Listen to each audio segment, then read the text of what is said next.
Hello everyone, welcome back to our channel. Today, we've got some fascinating insights to share about a group of artists who are, quite literally, masters of illusion, magicians. When we think of creative geniuses, names like Robin Williams or Van Gogh often come to mind. Sadly, these iconic figures battled with mental health issues.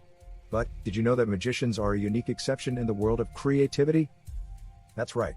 A groundbreaking study from Aberystwyth University has revealed some intriguing findings about magicians and their mental health. The study, published in BJ Psych Open, compared the psychological traits of 195 magicians with 233 people from the general population and other creative groups. And guess what?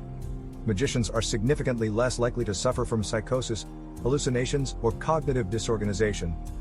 This is in stark contrast to other artists, musicians, and comedians.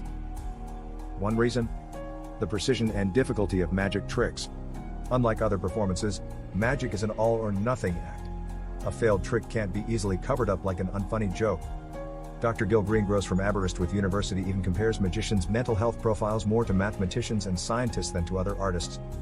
Dr. Greengross explains that this may be due to the unique blend of creativity and precision required in magic.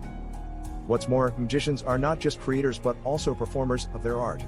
This dual role is something they share with only a few other artists like comedians and singer-songwriters. Interestingly, magicians scored low on impulsive nonconformity, a trait linked to antisocial behavior and lower self-control common in other creative professions. So, there you have it.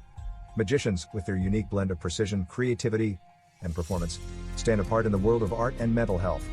Fascinating, isn't it? Don't forget to like, share, and subscribe for more intriguing insights. Until next time, keep the magic alive!